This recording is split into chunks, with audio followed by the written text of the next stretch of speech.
Well, hello, family and friends, and welcome to the Wonderfully Made Kitchen, where I make the sweets and treats that you love that love you back. Well, I hope you're having a wonderful holiday season. Well, nothing says holidays and celebrations like chocolate, whether it be a hot mug of cocoa or a decadent piece of chocolate. Now, I know some of you may want to indulge without the bulge. Well, I have a quick, easy, and healthier solution for you today. Why, it's freezer chocolate. This recipe is from the Love on a Plate cookbook by Cara Brotman and Marcus Rothkrantz. It is raw, non-dairy, and sugar-free. It's not tempered, so it has to be refrigerated, but I know you won't mind that at all. Just keep a batch in the freezer for when those chocolate cravings start. It'll squash them in a minute. Well, I'll be back in a moment to show you how it's done. Okay, family, ready to make some chocolates? This is what we're going for. Little chocolate cups with a marzipan topping, which is like an almond topping. So this is the look that we're going to have, something similar to this. So hopefully this is what we get when we get done. What we're going to need for this, you don't need a food processor, you don't need a blender.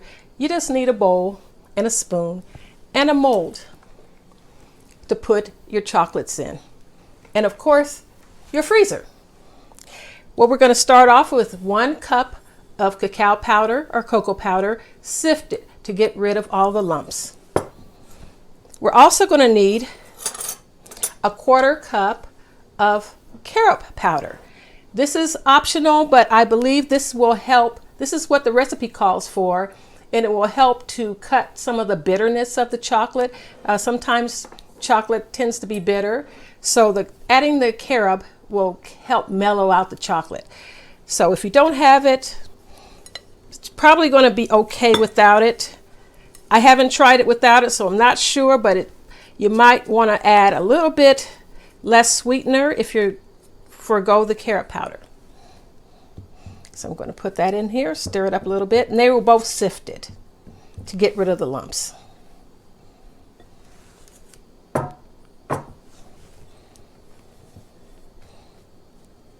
Okay, we're going to add next a 1/4 cup of cashew butter. If you don't have cashew butter, you may want to try something like almond butter or maybe even peanut butter. If you like peanut butter, that also will work because peanut butter and chocolate goes together very well. But we're going to use cashew butter along with a 1/4 cup of maple syrup. Maple syrup adds a wonderful richness and sweetness to chocolate, and it just makes it taste oh so yummy. And we're also going to be adding a 1/2 cup of melted coconut oil. Okay, pour that in there.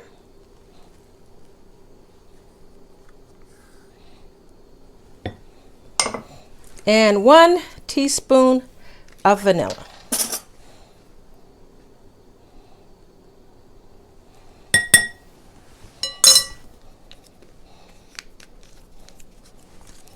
All right, so you just stir it all up. See what we get. It smells so good. Hope it tastes good. And this is so simple and easy. Once you get the ingredients out, put them all together. Shouldn't take any more than about 10 minutes to do this. And you can have it in your freezer for pretty much as long as you need to. I'm sure it won't last long. If you're anything like me, that chocolate is going to be gone pretty quickly. If not just you, the other people in your home. Okay, and get that stirred up. Look at it, it's turning very rich and creamy. All right. I'm going to stir it up a little bit more. and I'm going to put it in the molds, and I'll be back in a minute to show you how it looks. Okay, I've been filling some of these cups up. The batter's a little thick, and that's quite all right. It's going to firm up nice and smooth in the refrigerator. But what I'm doing is filling the cups, maybe almost to the top, but not all the way, because we want to leave room for the little marzipan topping. So I'm just carefully filling the cup. So the batter is really thick, kind of like a stiff brownie batter. If that's what it seems like to me, a little similar, like a stiff brownie batter, but it's like I said, once you put it in the freezer, it's going to be just perfect. Just smooth it out a little so it'll fill out the cup. And you may also at this point taste it and see if it's sweet enough for your liking. You might want to add a little bit more maple syrup. Or if you want to change your flavorings, you may not want to add vanilla. Maybe you might want to add mint. You know, some people do like chocolate and mint combination. That's another holiday tradition. Mint and chocolate. So, but today, that's not what I'm doing. I'm doing the chocolate with the marzipan, which is going to be your almond topping. So I have a little bit left here, so I'll deal with that later. So I'll be back. I'm going to put this is how it should look. Okay, I'm going to put this in the freezer and let it set for a little while, and then I'll be back to make the marzipan topping. Okay, so now I have the freezer chocolates in the freezer so that they can firm up a little while I make the marzipan topping.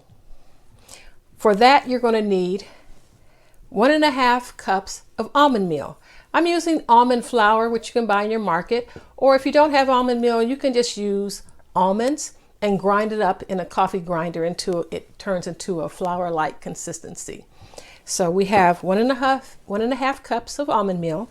I'm going to add 1/4 cup of maple syrup to that.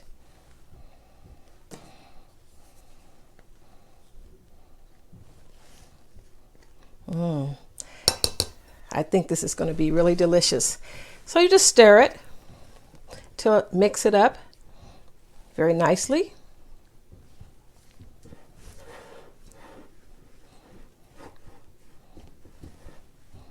And what you're going to do with this is you're going to roll it into little balls so that you can make little toppings for the chocolate candies. So I'm mixing. You may need a little bit more if it seems a little dry. Mine seems a little bit dry, but let me keep stirring it a little bit. Or is it stirring? That's my country accent coming out. So I'll let it stir it up a little bit more and see what we get. Okay, I think it's better with this smaller spoon. All right. I think that's coming together really nice. So you just get a little teaspoonful.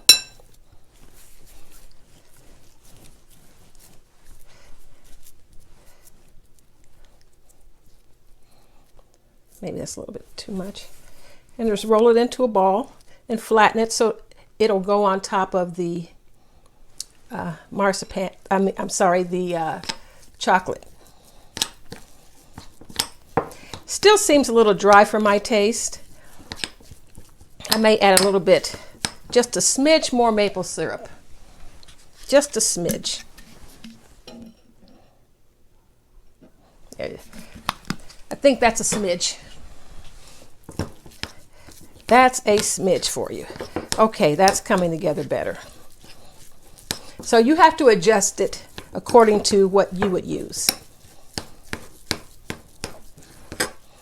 What seems good to you. You'll know when the pieces stick together very well, and that's just what's happening right now.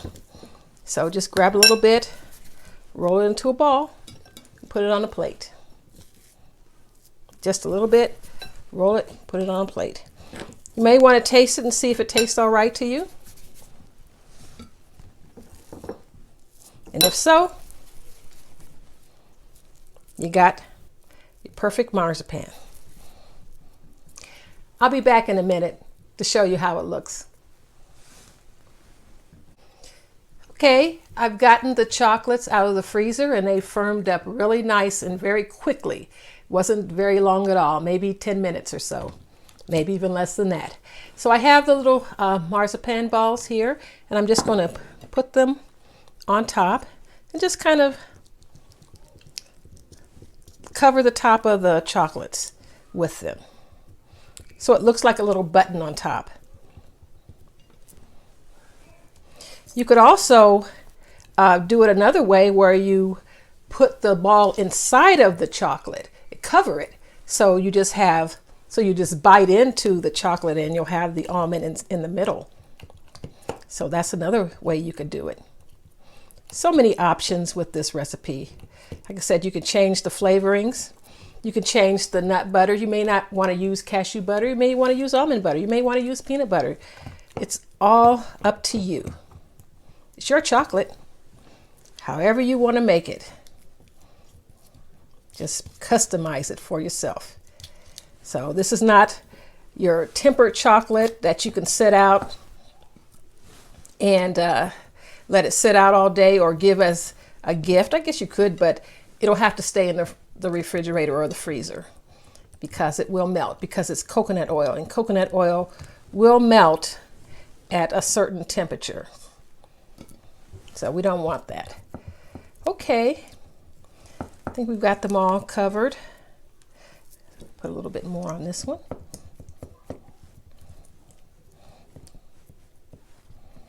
Okay, this is how it should look. I'm going to put this in the freezer just to let these firm up a little bit, and I'll be back in a minute. Here they are, fresh out the freezer. And I decorated them with a little bit of gold leaf in keeping with the season. You don't have to do this. This is totally optional, but that's just me being a little extra. I hope you like them, and I hope that your family likes them. And if you try them, let me know, okay? And I just want to give a special thank you to everyone and anyone who has given any encouraging remarks or comments, feedback to my last videos. I really appreciate it. Please like and subscribe to my YouTube channel. It'll help encourage me to make more useful content. I always like to end my presentations with a quote, and I have one, actually I have two, but one from my favorite doctor, Dr. Seuss, and he says that Christmas can't be bought from a store. Maybe Christmas means a little bit more. Isn't that the truth, Dr. Seuss? And I have another quote, which is from Mr. Steve Maraboli. And he says, you want to keep the Christ in Christmas? Feed the hungry, clothe the naked, forgive the guilty, welcome the unwanted, care for the ill, love your enemies, and do unto others as you would have done unto you. Well, amen. I want to wish everyone a happy and blessed and safe Christmas. And as always, have a wonderful and a wonderful day.